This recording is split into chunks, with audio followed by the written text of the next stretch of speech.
In the dawn of time, when the world was new and life stretched out like an endless promise, lived two brothers, Cain and Abel. They were the first sons of Adam and Eve, born into a world still fresh from creation, brimming with both wonder and the weighty knowledge of choices.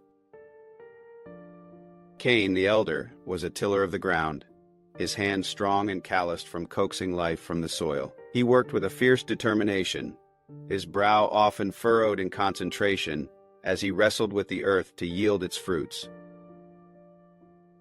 Abel, the younger, was a keeper of sheep, his spirit gentle and his heart attuned to the rhythms of the pastures. He watched over his flock with a quiet diligence, finding solace in the bleating of the lambs and the vast, open skies.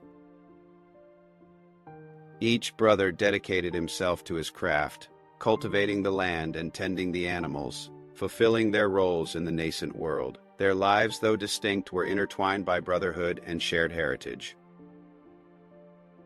As time passed, a deep-seated tradition emerged, an offering to the Almighty.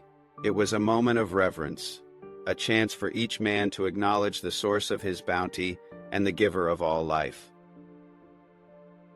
Cain approached his offering with a sense of duty. He gathered the fruits of his labor, the produce of the soil, perhaps some of the very best he had cultivated.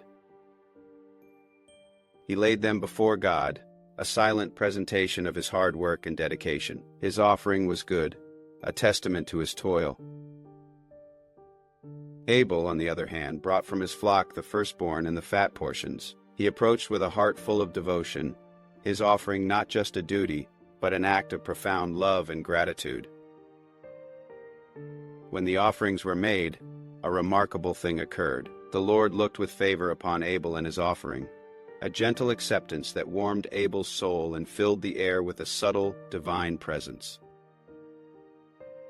But upon Cain and his offering, the Lord did not look with favor. There was no warmth, no sign of acceptance. The air around Cain remained unchanged, heavy with unspoken refusal. Cain's face fell, and a dark cloud descended upon his spirit. He felt a sharp sting of rejection, a bitterness that began to curdle within him.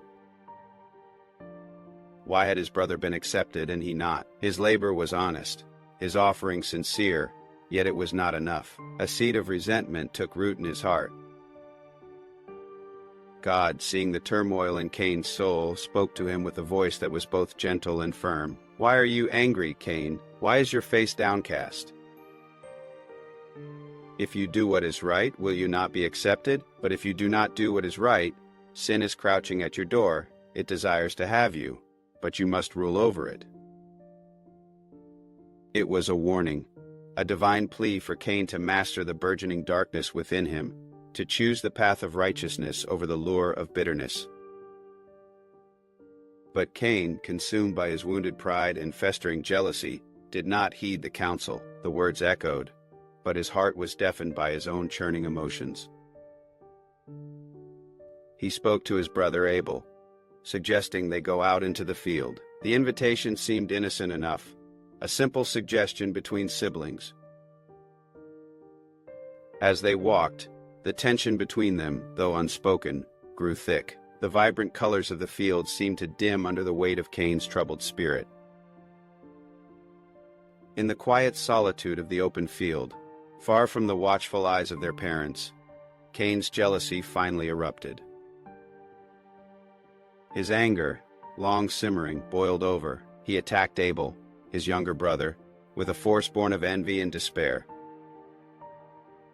The peaceful field became a scene of unthinkable tragedy. Abel, the gentle shepherd, fell, his life extinguished by the hands of his own brother. Cain stood over him, the deed done, the world suddenly silent around him. The initial rage subsided, leaving behind a chilling void. Then the voice of the Lord resonated once more, a solemn query breaking the silence. "Where is your brother Abel?" Cain, in his confusion and fear, replied with a question that has echoed through time. "I don't know. Am I my brother's keeper?" His words were a desperate attempt to deflect, to deny the unspeakable. But God knew. "What have you done? Listen, your brother's blood cries out to me from the ground. The earth itself bore witness to the injustice. Now you are under a curse and driven from the ground, which opened its mouth to receive your brother's blood from your hand. When you work the ground, it will no longer yield its crops for you. You will be a restless wanderer on the earth."